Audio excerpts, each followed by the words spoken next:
itu boleh boleh dikatakan got it, itunya ditekan gitu ya, got it-nya. Oke, terima kasih.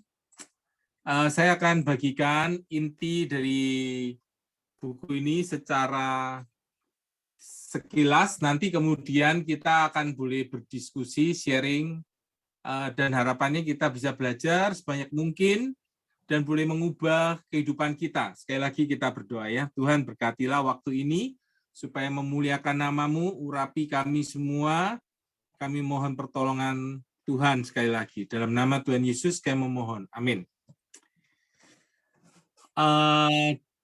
Kita melihat kalau tadi itu dari kisah Isnandar dengan Novi yang mereka sudah bercerai, tapi Tuhan bisa memulihkan pernikahan mereka karena mereka di sana melibatkan Tuhan dan mereka bertanggung jawab untuk melakukan kebenaran-kebenaran yang mereka mengerti. Ya, saya pikir ini kita akan melihat dari buku ini ya, dari materi yang dibagikan Gary Smalley ini ya. Jadi persoalan konflik itu, saudara-saudara sekalian, tidak hanya terjadi di orang tua, orang dewasa, anak-anak kecil pun konflik ya. Orang-orang yang sudah sangat tua pun juga konflik ya. Kalau berada di panti jompo ya, mereka masih konflik begitu satu dengan yang lainnya.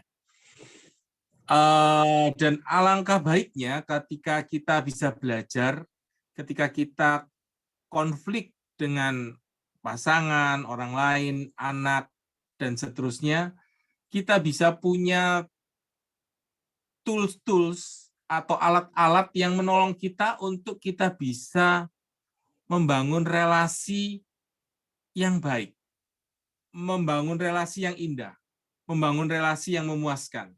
Jadi ini memang menjadi goal dari buku The DNA of Relationship. Ya. Jadi kita mempunyai relasi yang memuaskan. Karena memang hidup ini adalah relasi, gitu ya.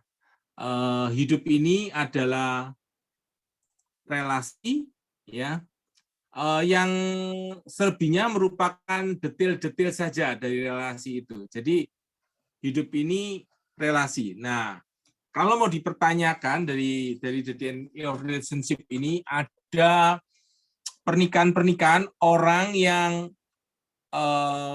mau berpisah, mau bercerai, tapi ketika mereka menerapkan prinsip-prinsip, ya, maka mereka mendapatkan solusi dan 10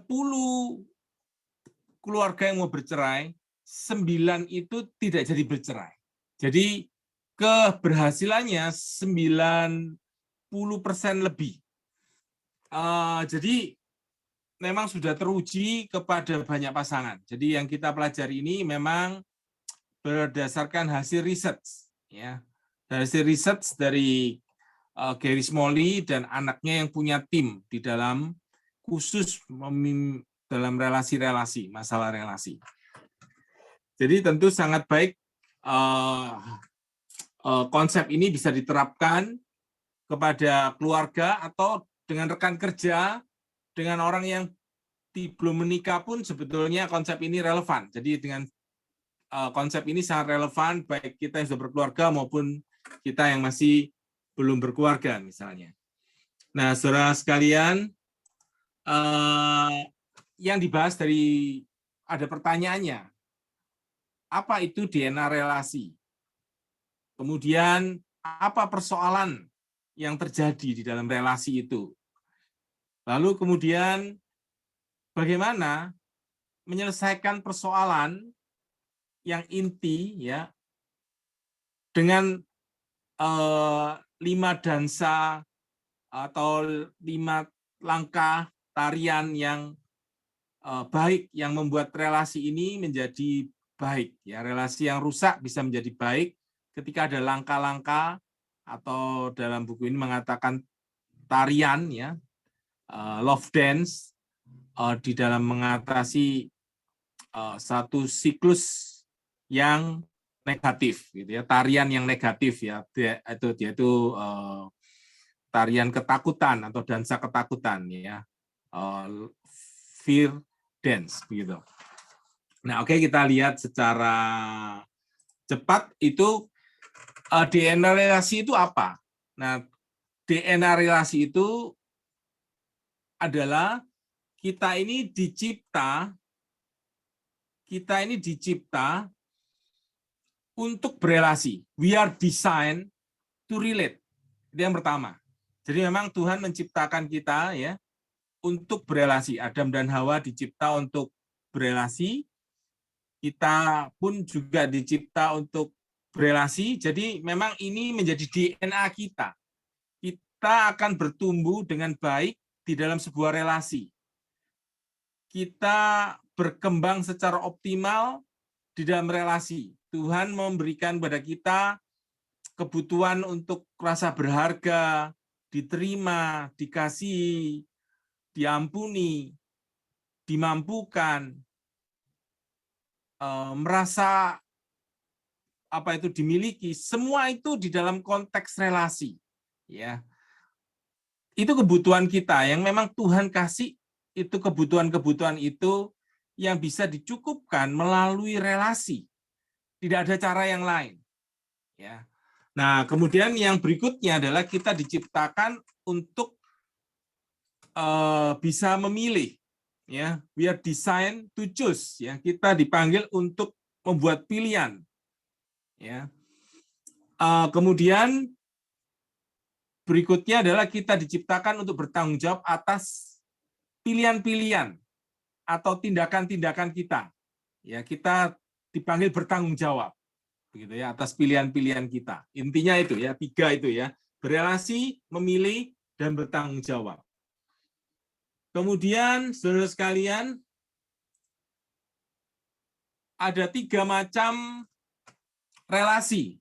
Ya, relasi dengan Tuhan, relasi dengan orang lain, relasi dengan diri sendiri. Kita melihat, saudara sekalian, itu kisah Isnandar dengan Novi tadi. Ketika mereka bercerai, hubungan mereka sangat buruk, tetapi ketika mereka melibatkan Tuhan di dalam relasi mereka, mereka mengalami pemulihan.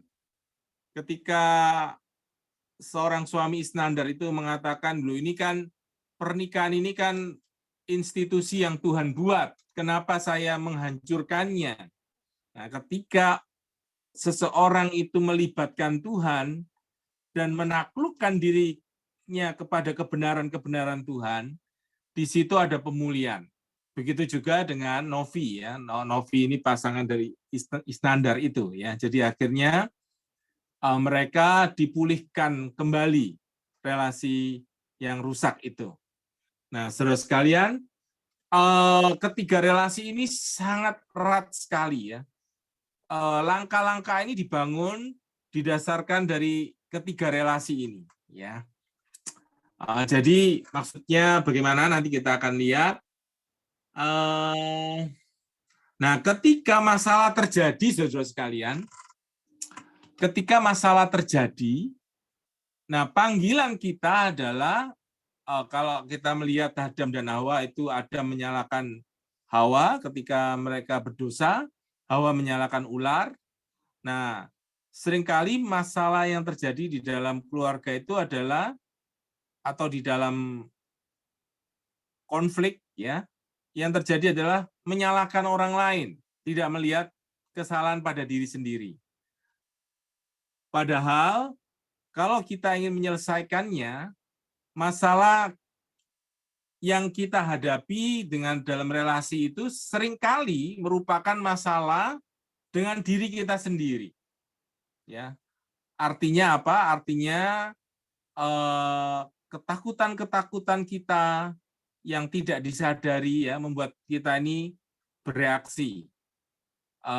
Ketakutan-ketakutan orang lain juga membuat mereka bereaksi. Jadi terjadi yang namanya apa ini namanya?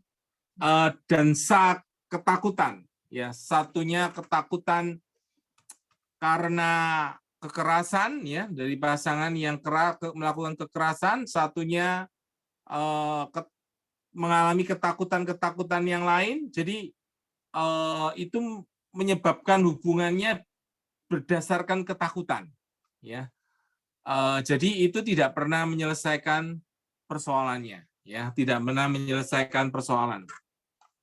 Nah, saudara sekalian, ketika bagaimana menjadi solusinya? Jadi solusinya adalah ketika kita berani melihat, ketika kita berkonflik dengan orang lain, kita mencoba melihat bahwa sebagai bagian dari kita ini merupakan sebagai bagian dari masalah, tapi juga merupakan bagian dari solusi. Jadi kita mencoba melihat masalah kita, problem kita apa, ketakutan-ketakutan kita apa, ya saudara sekalian ya. Kemudian itu yang paling penting. Jadi ada persoalan yang dinamakan ketakutan-ketakutan, ya. Ketakutan-ketakutan ini muncul dari mana? Ketakutan-ketakutan yang saya coba mengganti yang lain. Ketakutan-ketakutan ini, saudara sekalian, muncul dari kebutuhan-kebutuhan kita, ya, kebutuhan-kebutuhan kita. Kita memiliki kebutuhan-kebutuhan, ya, kebutuhan-kebutuhan. Saya akan ambilkan kebutuhan-kebutuhan kita ini, ya. Bahwa kita memiliki kebutuhan diterima, misalnya, ya. Kebutuhan kita diterima, dikasihi. Nah, ya ini ya. Saya butuh diterima. Saya butuh mendapatkan grace dari orang lain. Saya butuh mendapatkan koneksi, hubungan yang baik dengan orang lain. Saya butuh persahabatan. Saya butuh sukses. Itu menjadi kebutuhan-kebutuhan kita, ya. Sehingga ketika kebutuhan sangat banyak, ya. Jadi bisa melihat ke bawah ini kebutuhan kita. Kita butuh independence. Kita butuh menentukan nasib kita sendiri, misalnya. Kita nggak ingin tidak berdaya. Kita butuh dipahami, dicintai, divalidasi, ya, dikasih penghargaan begitu. Kita butuh kompetensi, ya, kita dianggap kita mampu, rasa hormat. Ini kebutuhan-kebutuhan kita, saudara sekalian, ya, dianggap layak, kita punya kehormatan, kita punya martabat, komitmen, signifikansi. Itu kebutuhan-kebutuhan kita. Perhatian, dukungan, persetujuan, diinginkan, dan rasa aman dari bahaya. Nah, sehingga di situ akhirnya kita akan diperhadapkan dengan ketakutan-ketakutan kita, ya. Nah, kita punya kebutuhan, lalu kita juga punya ketakutan-ketakutan, ya. Ketakutan-ketakutan ini kita takut untuk ditolak misalnya, tidak disukai misalnya, tidak dipercayai misalnya. Nah, ini ketakutan-ketakutan kita. Nah, seringkali persoalannya adalah, saudara sekalian, ketika kita ini bermasalah dengan orang lain, kita ini ketakutan-ketakutan kita ini lebih dominan sehingga kita bereaksi. Ya, saudara sekalian. Nah, kemudian orang lain pun juga begitu. Mereka juga punya ketakutan-ketakutan, mereka bereaksi juga. Ya, saudara sekalian. Nah, sehingga akhirnya satu dengan yang lain itu menekan tombol ketakutan dari pasangan atau dari orang lain, ya. Sebuah contoh daripada seorang anak dari Gary Smalley ini namanya Greg. Suatu hari dia itu mendekor rumahnya, ya. Dia belum kasih tahu istrinya kerja, dia mendekor ruangan di rumahnya, ya, didekor, diganti, dipindah kursinya, tempat-tempatnya, ya. Nah, kemudian dia tidur. Nah, kemudian istrinya Greg itu Erin, ya, datang malam-malam, dan di mana waktu membuka pintu itu lampu tidak dinyalakan karena tidak ingin membangunkan Greg, begitu ya, istrinya Erin ini. Nah, akibatnya si Erin ini dia nabrak meja, ya, lalu kemudian menjatuhkan benda-benda yang berharga dan pecah, begitu. Nah, kemudian Erin teriak, ya, kemudian dia marah kepada Greg. Greg pun juga bangun dari tidurnya dan dia juga marah kepada Erin. Jadi mereka ini saling mengungkapkan kemarahannya dan mengungkapkan sakit hatinya satu dengan yang lain, ya. Nah, si Greg itu dia butuh punya kebutuhan, keinginan berhasil sebagai seorang suami, ya, dihargai. Nah, sedangkan Erin dia punya kebutuhan untuk dilibatkan, diajak ngomong, tapi tidak dipenuhi. Sehingga akhirnya si Greg dan Erin ini saling menyerang maksudnya saling menekan tombol rasa takut pasangan. Akhirnya terjadilah siklus ini, ya, siklus fear dance ini, ya, saling menekan, saling mengecilkan, saling meremehkan, merendahkan, dan seperti itu. Nah, bagaimana itu akhirnya bisa diselesaikan, ya? Saudara, ini dansa ketakutannya itu kira-kira seperti ini, saudara sekalian, ya.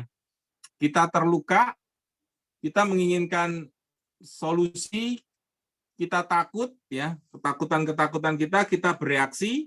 Nah, orang lain pun juga begitu. Orang lain pun juga mengalami dari ketakutannya bereaksi, sama orang lain juga takut dan bereaksi. Reaksi-reaksi inilah yang akhirnya saling merusakkan. Kenapa ketakutan ini saling merusakkan? Karena kebahagiaan kita ini digantungkan kepada reaksi orang lain. Kita berpikir kalau suamiku atau kalau orang ini lebih mengasihi, aku lebih bahagia. Kalau ini lebih menerima, lebih mau mendengarkan, lebih mau ini. Nah, jadi kebahagiaan kita ini akhirnya kepuasan hidup, kebahagiaan, kesejahteraan jiwa ini bergantung kepada orang lain. Nah, ini menjadi satu hal yang salah dan bukan Tuhan inginkan. Padahal artinya di mana tadi di dalam di dalam tentang kita diciptakan untuk memilih dan untuk bertanggung jawab, kita bisa memilih untuk kita punya kebahagiaan ini, kita yang memilih, begitu ya. Sehingga karena itu ditawarkanlah oleh Gary Smalley ini, atau diberikan 5 langkah-langkah atau 5 dansa kasih untuk mengalahkan dansa ketakutan ini, ya. Oke, kita lihat saja secara cepat. Saya ganti ini, saya pakai yang lebih ini, ya. Nah, 5 dansa ketakutannya itu apa? 5 dansa untuk solusi terhadap ketakutan apa? Adalah ini, ya. Yang pertama adalah kita dipanggil untuk ambil tanggung jawab pribadi kita. Jadi ini 5 dansanya, ya, 5 dansa dari mengubah dari ketakutan menjadi dansa kasih. Jadi dansa itu artinya apa? Maksudnya interaksi dengan orang lain, ya, saya dengan pasangan, saya dengan anak, atau dengan orang tua, atau dengan rekan, ya. Nah, kalau dari buku ini pakai istilah the power of one. kalau di bahasa disederhanakan, ambil tanggung jawab pribadi. Artinya apa? Artinya kita dipanggil untuk bahwa kita ini yang mengontrol pikiran kita, perasaan kita, dan tindakan kita. Kalau Pak Rasul Paulus mengatakan, mari taklukkan pikiran itu kepada Kristus. Nah, ketika kita menaklukkan pikiran kita kepada Kristus, maka kita ini yang mengatur hidup kita. Kita menjadi CEO, ya. Kita menjadi orang yang tuan atas diri kita, ya, saudara sekalian. Jadi kita tidak memberikan orang lain kuasa untuk mengontrol perasaan kita. Jadi kita yang ngatur perasaan kita. Kita mau memilih berbahagia, maka kita tidak ditentukan orang lain. Ya, lalu kita menjadi orang yang bisa mengambil tanggung jawab atas apa yang menjadi emosi kita, pikiran kita, tindakan kita. Jadi begitu. Yang pertama adalah kita ambil tanggung jawab. Karena kalau ada konflik di dalam dua orang seperti tadi dari Isnandar dan Ibu Novi yang di dalam kisah tadi itu, ketika mereka mengambil tanggung jawab masing-masing, ya, di situ ada solusi, ya saudara-saudara sekalian, ya, ada solusi terhadap masalah pernikahan. Nah, begitu juga dengan kita, bagaimana kita coba mengambil tanggung jawab. Di sini ini adalah kuncinya begini, saudara. Ketika kita ini bergumul dengan ketakutan-ketakutan, contoh saudara sekalian, ya, saya pun juga mengalami ketakutan-ketakutan. Ya, ketakutan misalnya orang yang datang di tempat ini sedikit, misalnya ini ada ketakutan seperti itu bisa muncul, ya. Di dalam berelasi dengan orang lain ada ketakutan-ketakutan itu bisa muncul. Tapi bagaimana kita ini mencari Tuhan menjadi sumber untuk menyelesaikan kebutuhan-kebutuhan kita. Ya, kita misalnya takut ditolak. Kita mencari Tuhan, kita datang kepada Tuhan bahwa melihat diri kita seperti Tuhan melihat. Tuhan sudah menerima kita. Kita pun juga bisa kita pun bisa menerima orang lain, saudara-saudara sekalian.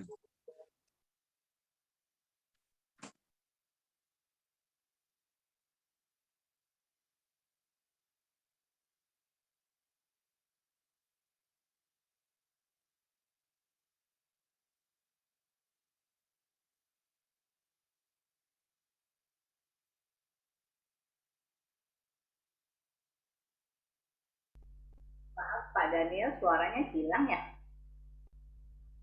Atau hanya Sorry. Terima kasih Bu Mariana. Ya, nah, sama-sama. Ya, jadi kita ini kebutuhan-kebutuhan kita cari kepada Tuhan. Jadi misalnya saya ini rendah diri, saya belajar datang kepada Tuhan, melihat karya Kristus untuk saya apa? Dia sudah mati untuk saya berharga di matanya. Nah, saya ambil tanggung jawab untuk menghargai diri saya. Melihat diri saya seperti Tuhan melihat saya. Saya berharga, saya dikasihi dengan kasih yang kekal, tidak tanpa syarat. Melihat diri saya diterima Tuhan. Nah, ini tanggung jawab saya, saudara sekalian. Tidak bisa ketika misalnya orang lain menolak saya, lalu saya tertolak dan saya mencari orang lain harus menerima saya. Tidak bisa orang lain, kita mengubah orang lain, tidak bisa. Kita bisa mengubah diri sendiri, itu konsepnya, ya. Dengan pertolongan Tuhan kita mengubah diri sendiri. Jadi kita menjadikan Tuhan menjadi sumber, pusat kebutuhan-kebutuhan kita ini kita cari dari Tuhan. Ya, kebutuhan kita yang banyak sekali tadi itu, ya. Kebutuhan kita itu Tuhan menjadi sumber yang memuaskan segala kebutuhan kita, ya. Si pemazmur, ya, Daud mengatakan Tuhan adalah gembalaku, takkan kekurangan aku. Ya, ketika kita mencari Tuhan menjadi sumber, dia sumber yang menyelamatkan kita, saudara, dari dosa-dosa kita. Dia sumber yang menyelamatkan kita dari masalah-masalah emosional kita, ya. Kita bisa mencari. Oke, langkah yang kedua, saudara sekalian, itu langkah yang pertama itu ambil tanggung jawab. Yang kedua itu menciptakan lingkungan yang aman.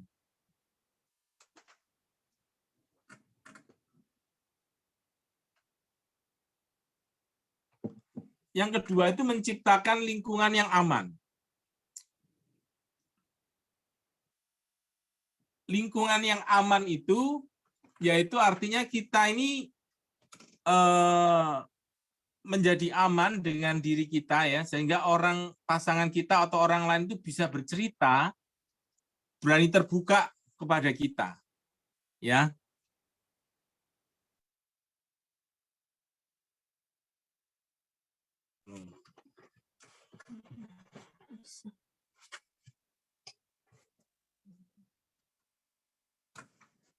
Oke. Saudara-saudara sekalian, berikutnya adalah, sorry nih ada yang ya. Saudara sekalian, kita menciptakan lingkungan yang aman, ya. Kemudian yang ini ada langkah-langkahnya, tentu ya, di sini ada langkah-langkahnya. Kita menghargai dinding pembatas yang orang lain berikan, menghormati orang lain, hentikan sikap menghakimi, ya. Kemudian menghargai perbedaan, kemudian menjadi orang yang dapat dipercaya. Kemudian langkah berikutnya adalah, saudara sekalian, kita merawat diri kita sendiri. Ya, langkah ketiga ini adalah kita merawat diri kita sendiri. Kita merawat diri kita artinya kita boleh merawat diri kita, ya. Maksudnya pikiran kita, fisik kita, emosi kita, kerohanian kita. Kita tidak akan bisa memberi kepada orang lain kalau kita tidak punya sesuatu. Ya, jadi kalau kita sehat, kita baru bisa melayani. Kalau hati kita sukacita, damai sejahtera, kita bisa menolong, berbagi pada orang lain apa yang kita punya. Prinsipnya begitu, ya. Kemudian yang keempat, langkah keempat adalah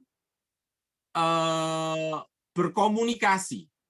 Berkomunikasi dalam artian sampai tingkat emosi, ya. Jadi emosi, berkomunikasi ini ada tingkat-tingkatan, saudara sekalian, ya. Ada berkomunikasi small talk, ya, tingkatannya, ya. Small talk itu ketemu, ngobrol ringan, ya, tanya alamat apa. Nah, kemudian yang kedua data.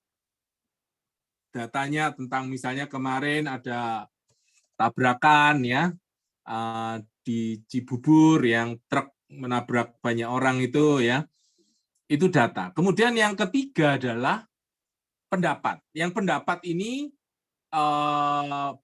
ada bahaya karena ketika berbeda pendapat bisa konflik. Nah, ada lagi komunikasi yang lebih dalam lagi, yaitu tingkat emosional. Kita tanya emosi, bagaimana mengerti emosi, apa yang terjadi, ya, emosi dari orang lain itu, ya. Memahami emosi, intinya memahami emosi orang yang kita ajak bicara, sampai seperti itu, ya. Nah, kemudian yang kelima itu adalah langkah menjadikan orang lain itu menjadi tim kita, ya, pasangan kita atau rekan di gereja kita itu adalah tim. Artinya apa? Mereka itu adalah rekan yang dalam sebuah relasi itu tentu kalau dalam sebuah konflik tidak mana yang menang, ya, tetapi bagaimana kedua belah pihak ini sama-sama menang. Ya, jadi mencari solusi win-win solution, ya. Solusi yang bagaimana satu dengan yang lain bisa membawa kemenangan. Itu yang menjadi inti dari buku ini ya. Jadi ada masalah ketakutan itu menjadi masalah. Kemudian bagaimana dengan dansa, 5 dansa itu untuk mengalahkan dansa ketakutan ya. Kalau dansa ketakutan itu kan kita menekan tombol ketakutan orang lain tekan tombol ketakutan kita, akhirnya kita berelasi, berinteraksi ini berdasarkan ketakutan. Tapi ketika kita bisa mengasihi, kasih menjadi atau sukacita menjadi interaksi kita ya, joy dance, love dance itu menjadi ini dengan 5 langkah tadi itu ya. Kita ambil tanggung jawab pribadi. Jadi kita bertanggung jawab untuk kebahagiaan kita, kesejahteraan kita ini menjadi tanggung jawab kita. Kita ambil tanggung jawab terhadap pikiran, kehendak, perasaan begitu ya. Itu tanggung jawab kita. Kemudian kita menyediakan tempat yang aman untuk orang lain boleh sharing kepada kita. Ya, kalau kita menghakimi orang lain tidak mau sharing ya saudara sekalian ya. Kalau bagaimana orang berani cerita kepada kita dosa-dosa mereka, nah itu luar biasa saudara sekalian, itu menjadi penyembuh yang luar biasa kalau orang lain bisa terbuka terhadap dosa-dosa mereka dan kita menerima mereka, mengasihi mereka apa adanya, dan itu bisa memulihkan orang lain. Lalu kemudian saya tutup dulu. Kemudian kita self care ya. Self care ini Tuhan menghendaki kita punya self care saudara sekalian, merawat diri kita dengan baik ya, kesehatan, emosional, kerohanian, pendidikan ya, kita memasukkan ilmu-ilmu yang kita perlukan ya. Kemudian kita berkomunikasi sampai tahap emosional ya. Kemudian win-win solution, menjadikan orang lain menjadi tim.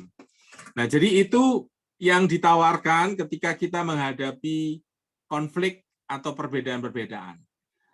Silakan saudara sekalian, bagi saudara yang ingin menambahkan, ingin bertanya, ingin men-sharingkan sesuatu. Ya, saya berikan waktu. Terima kasih. Saya Sunjin ingin men-sharingkan. Boleh, silakan. Pak Sunjin. Nah, dari pembicaraan ini semua adalah keluarga yang sudah melakukan pernikahan. Dan cita-citanya itu setinggi langit waktu mau masuk mahligai pernikahan. Tapi ternyata alhasil begitu masuk, kok sama sekali bukan seperti yang diimpikan. Nah, inilah bahayanya. Di masa sekarang, kalau kita tidak mengenal Tuhan kita dengan benar, maka mahligai pernikahan kita pasti akan tambah parah, tambah runyam. Karena dosa sudah semakin numpuk. Kita manusia, pasangan-pasangan, sebelum jadi pasangan, masing-masing punya latar belakang yang beda. Dan masing-masing egois sendiri. Bagaimana mempersatukan? Kita lihat bagaimana Tuhan menciptakan kita. Kita lihat dari Kejadian 1 ayat 26. Berfirmanlah Allah, baiklah kita menjadikan manusia menurut gambar dan rupa kita, supaya mereka berkuasa atas ikan-ikan di laut, burung-burung di udara, atas ternak, dan atas seluruh bumi, atas segala binatang melata yang merayap di bumi. Maka Allah menciptakan manusia itu menurut gambarnya. Diciptakannya menurut gambar Allah. diciptakannya dia laki-laki dan perempuan. Diciptakannya mereka. Lalu kita lihat di Yohanes pasal 1 ayat 1. Pada mulanya adalah firman. Firman itu bersama-sama dengan Allah. Firman itu adalah Allah. Di sini kita lihat, pada mulanya adalah firman. Firman itu bersama-sama dengan Allah. Firman itu adalah Allah. Di sini relasi Allah Tritunggal yang demikian intim. Itulah kasih yang sesungguhnya. Itulah relasi yang sesungguhnya. Pernikahan Kristen dibangun di atas kopi dari relasi Allah Tritunggal. Sebelum kita mengerti relasi itu, maka pernikahan Kristen tidak mungkin akan mendapatkan kasih agape. Kasih tanpa syarat yang mau berkorban. Seperti kasih Allah. Karena Allah adalah kasih. Ini saya mau mengungkapkan ini supaya jangan sampai nasi sudah menjadi bubur. Sebelum para pemuda-pemudi, sebelum melangsungkan pernikahan, ikutilah katekisasi untuk memperkuat iman kita. Jadilah anggota gereja yang benar. Ikut katekisasi dulu. Untuk memperkokoh iman. Mengenal Tuhan dengan benar. Kedua-duanya haruslah mengikuti katekisasi. Setelah itu, lanjutan kedua, ikutilah katekisasi pranikah. Itu tidak bisa ditawar. Kalau kita tidak melakukan itu, jalan pintas, yang terjadi adalah berantakan rumah tangga. Berapa banyak yang terpulihkan? Pasti lebih banyak yang berantakan. Kawin cerai. Kita tidak mau pernikahan Kristen tidak menjadi garam dan terang. Menjadi contoh untuk dunia. Tapi kalau kita tidak lakukan itu semua, tidak mungkin bisa menjadi terang dunia. Ini merupakan dasar dulu. Kalau dasarnya dilanggar, terlalu berbahaya. Yang sudah melakukan katekisasi, menjadi anggota gereja, satu sinode dengan pasangannya, terus ikut katekisasi pranikah, itu pun masih bisa berantakan. Apalagi kalau tidak mendapatkan bimbingan dari Tuhan. Kita melangkah sendiri. Itu terlalu teledor kita sebagai manusia.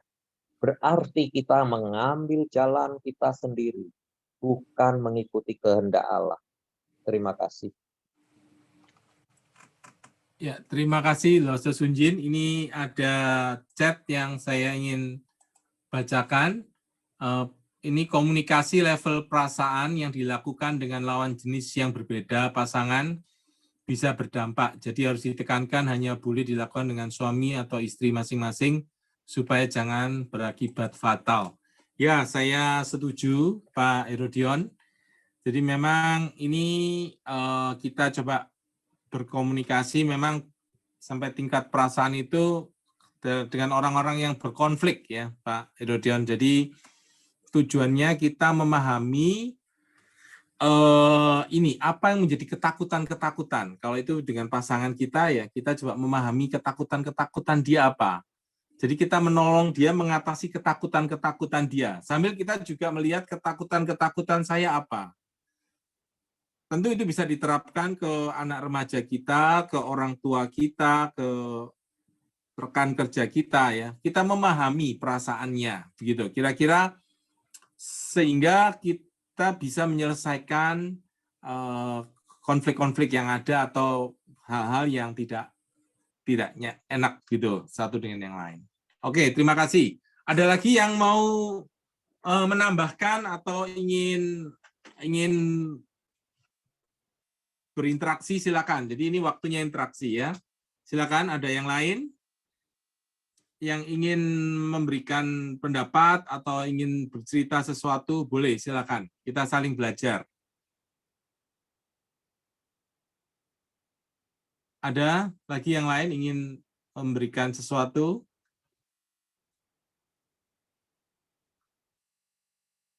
Pendapatnya atau pertanyaan-pertanyaan, silakan. Apa yang didapatkan juga boleh, kira-kira apa yang diperoleh dari kita belajar apa malam hari ini.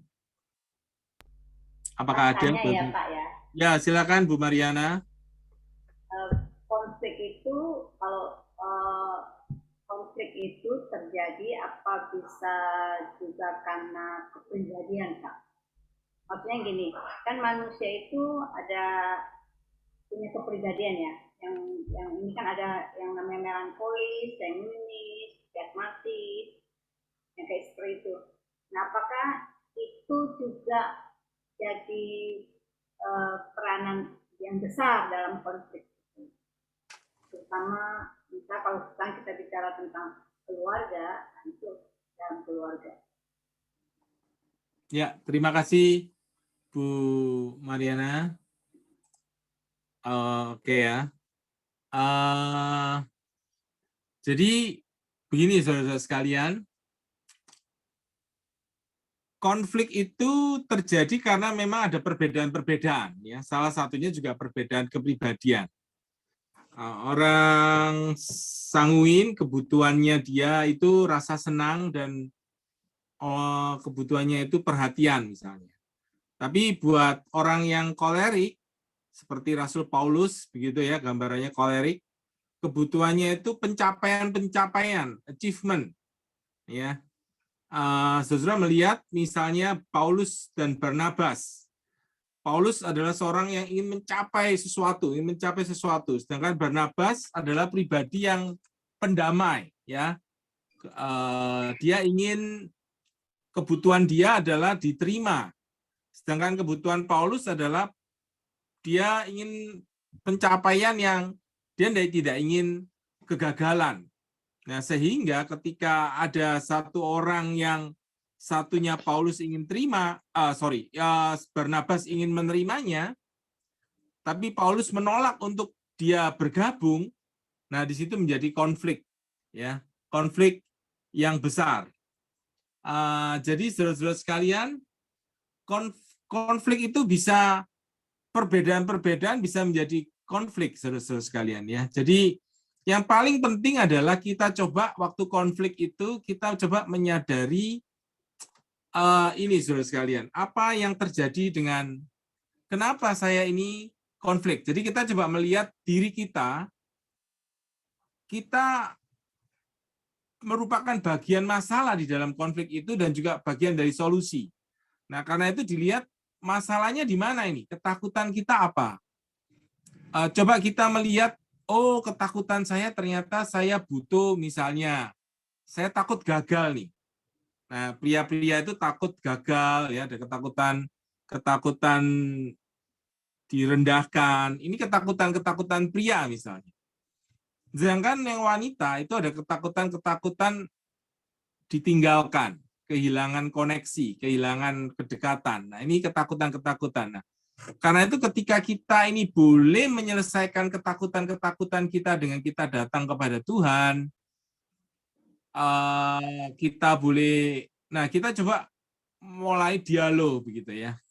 Artinya memang perbedaan itu sudah bisa menjadi satu konflik, saudara sekalian. Ya, perbedaan apapun, perbedaan yang menjadi konflik itu akhirnya bisa juga kalau di dalam gereja, ya gereja bisa pecah dengan perbedaan-perbedaan yang terjadi. Ya, jadi ini sudah banyak terjadi, saudara sekalian. Ya, perbedaan pendapat apa itu membuat gereja menjadi pecah, keluarga menjadi rusak, relasi persahabatan itu menjadi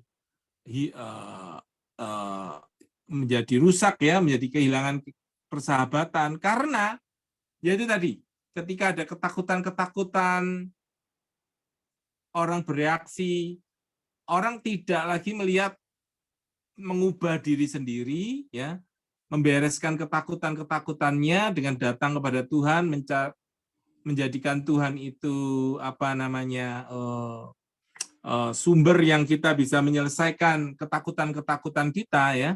Nah, tanpa kesadaran itu, ya maka ya konflik itu menjadi terus makin tajam dan akhirnya merusak begitu. Jadi akhirnya memang butuh, ya, ketika kita kedekatan dengan Tuhan itu menolong kita melihat orang lain dari kacamata Tuhan, ya.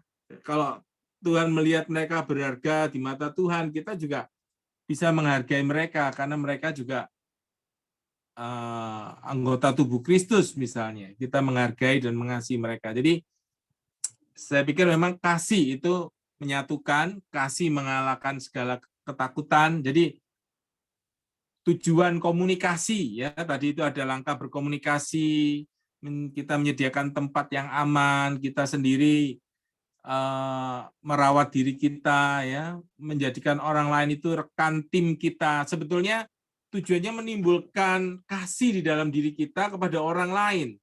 Karena kalau ada kasih kepada orang lain, maka persoalan-persoalan itu bisa diselesaikan, konflik-konflik lebih bisa diselesaikan kalau ada kasih, belas kasihan yang muncul di dalam diri kita, ya, saudara. Contoh misalnya, saudara, contoh, ya, pengertian, ya. Jadi kalau orang punya pengertian, contoh misalnya di satu kereta api, ya, ini sebuah kisah, ada seorang ibu yang membawa anak-anak. Anaknya itu ramai sekali, loncat-loncat di kereta itu. Orang-orang itu udah jengkel kepada ibu itu, ya. Jengkel sekali mereka. Kenapa kok ibu ini tidak memperhatikan anaknya? Kok ibu ini kok membiarkan anaknya? Kok tidak mendisiplin anaknya? Sampai satu waktu ada orang menegur ibu ini, Bu, anaknya itu rame, Bu. Kemudian ibu ini tersadar dan dia berkata, oh ya, saya minta maaf, ya, saya barusan suami saya baru meninggal.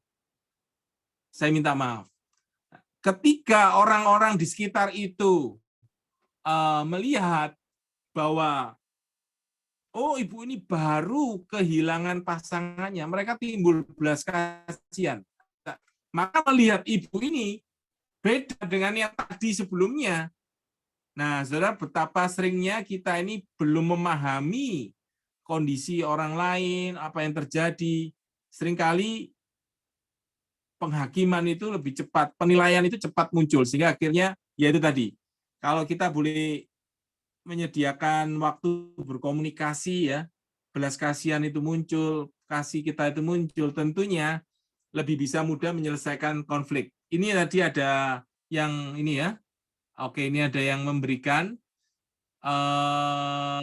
pernyataan tadi, saya maksudkan jika pasangan sedang berkonflik datang ke konselor harus hati-hati. Kalau kita menjadi konselor harus tahu apa tidak ada tarian ketakutan yang berguna untuk proteksi bagi pasangan dewasa dan yang matang. Nah, justru saudara sekalian, ya, saya melihat emosi kita itu adalah informasi yang kita butuhkan. Jadi ketika ada emosi kita ini menjadi sumber data informasi apa yang terjadi sebetulnya di dalam diri kita. Nah, kita ini kadang-kadang pria-pria ini tidak terlatih untuk mengenal emosi, ya. Mungkin rekan-rekan di sini ada yang nanti bisa membantu bicara masalah emosi. Nah,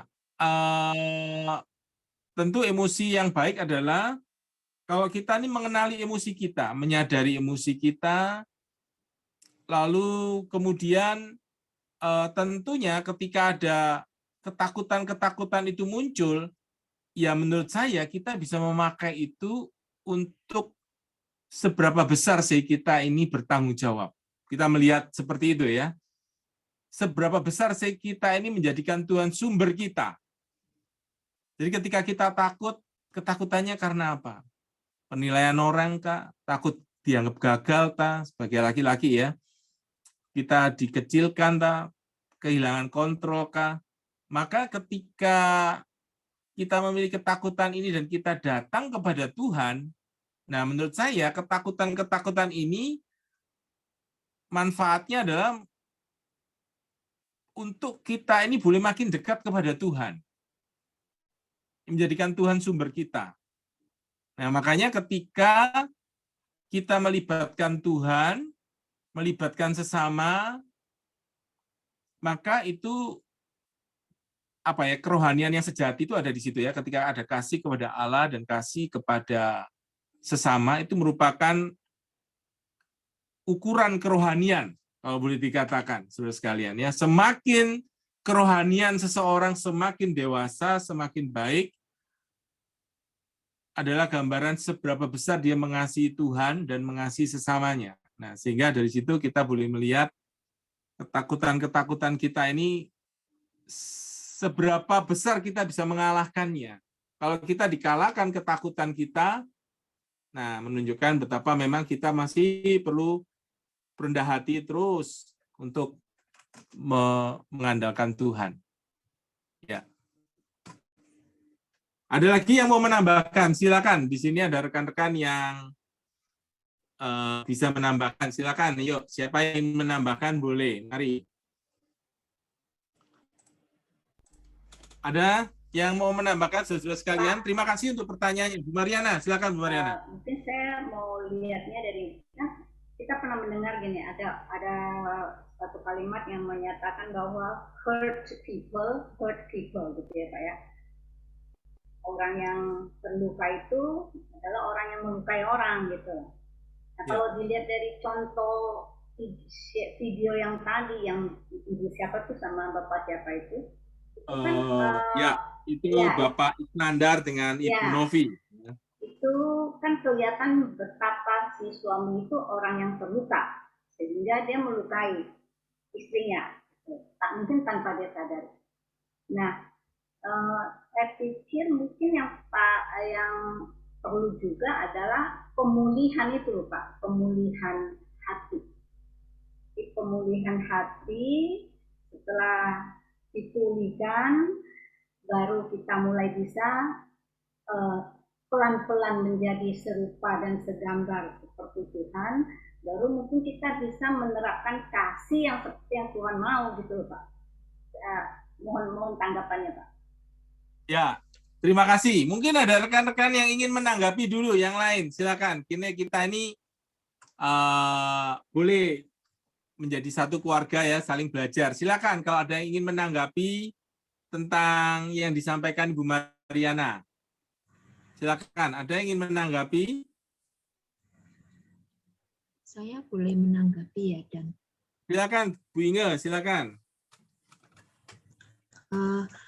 Kalau kita berharap perbaikan dari pasangan, kan belum tentu waktunya juga sesuai, karena belum tentu juga pasangan ngerti kan apa kekurangan atau apa yang kita butuhkan gitu loh.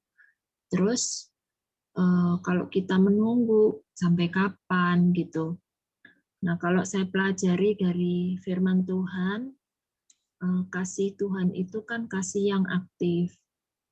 Jadi kalau Tuhan menebus kita, Tuhan tidak menunggu kita sempurna dulu, beres-beresan dulu, baru Tuhan berkarya dengan penebusannya. Tapi Tuhan kan menganugerahkan, karena Tuhan memiliki kasih yang aktif. Jadi menurut saya tidak selalu harus mengadakan beres-beresan dulu, walaupun itu perlu ya. Tapi kita sendiri bisa dengan aktif melakukan hal-hal yang baik kepada pasangan kita, dibungkus dengan kasih-Nya Tuhan itu. Karena kalau nggak ada kasih Tuhan yang menolong kita, mungkin kita masih ada ketakutan untuk di dalam menghadapi Dia. Kita perlu pakai kacamatanya Tuhan.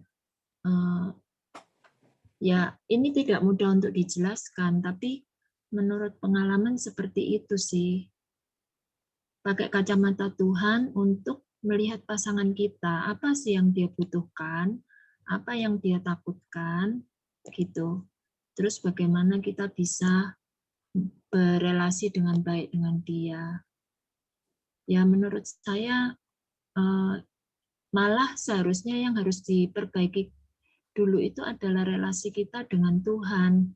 Minta Tuhan menolong kita untuk bisa punya kacamatanya Tuhan gitu loh, sudut pandang Tuhan di dalam menghadapi berelasi dengan pasangan kita.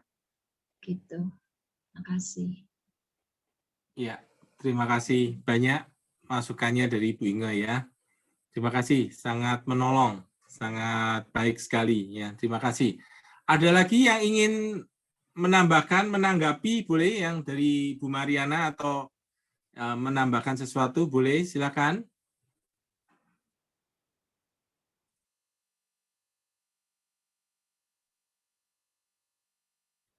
Kalau dari saya, itu memang hurt people itu memang betul ya. Kalau orang yang terluka, dia memang akan melukai orang lain.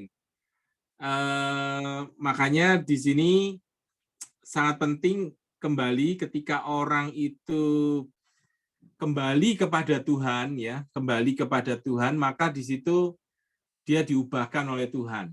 Ya, jadi memang kembali ketika orang melibatkan Tuhan sungguh-sungguh dalam kehidupannya, maka betul-betul ya lahir baru lah, sungguh-sungguh bertobat lahir baru, terima Kristus sebagai Tuhan dan Juru Selamat, sungguh-sungguh menaklukkan pikiran, perasaan kepada firman Tuhan, maka di situ ada pemulihan. Ya. Tentu orang lain yang dilukai, tentu kalau itu kita yang dilukai oleh pasangan, karena pasangan itu dari keluarga yang dilukai, ya, dilukai, jadi dari keluarga yang terluka ya. Juga. Ya, dia terluka, dia melukai pasangan. Nah, kalau kita yang menjadi pasangannya ya kita mengampuni.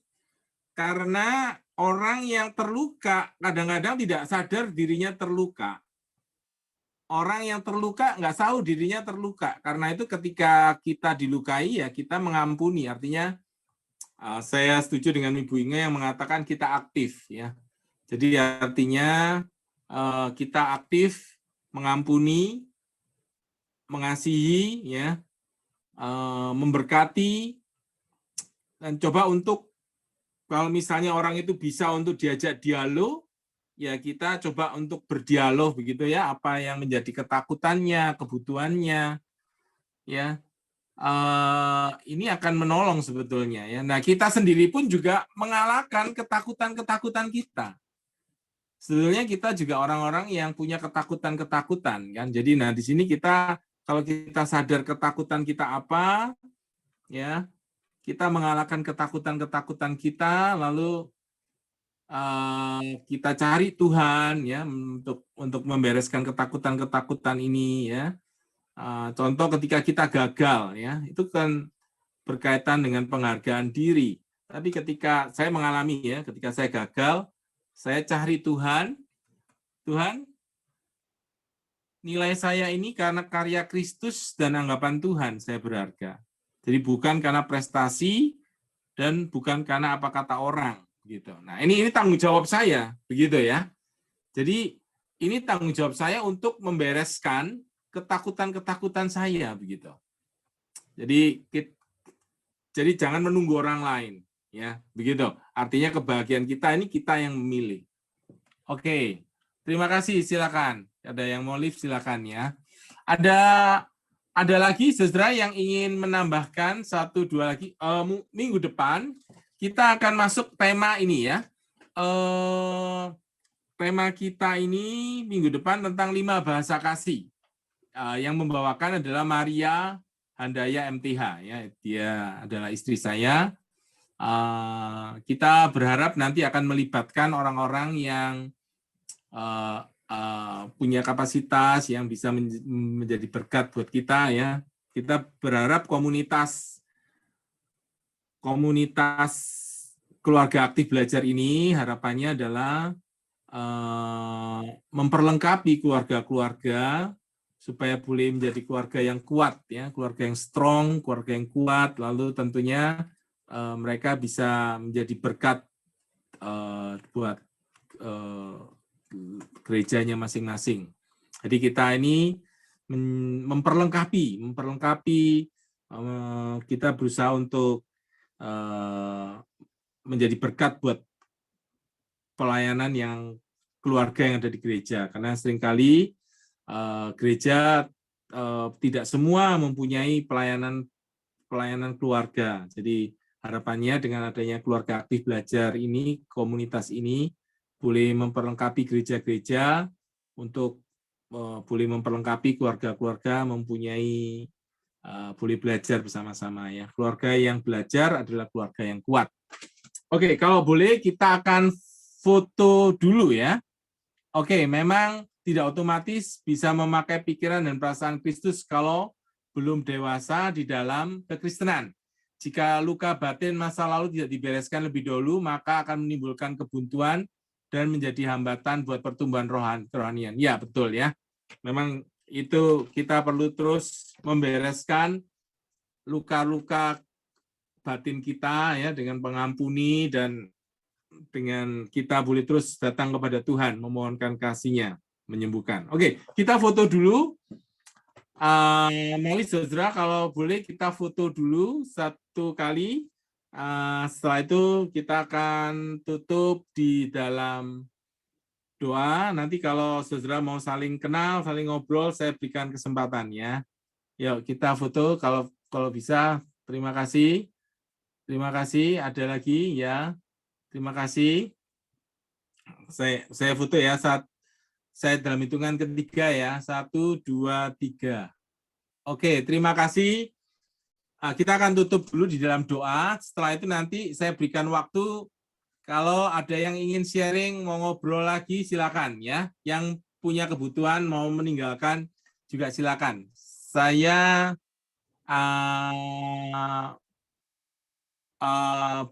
kita akan tutup dulu di dalam doa ya. Mari kita berdoa. Tuhan, terima kasih kami boleh sama-sama belajar tentang DNA relasi. Kami memohon Tuhan boleh memberkati apa yang telah kami pelajari ini. Tuhan berikan kekuatan dari Roh Kudus untuk kami boleh menerapkannya. Biarlah benar-benar ini boleh mengubahkan kehidupan kami dan mengubahkan relasi kami. Ampuni segala dosa kesalahan kami. Tuhan terus pakai kami menjadi alat di tangan Tuhan. Dalam nama Tuhan Yesus kami mengucap syukur untuk waktu ini. Amin. Oke, saudara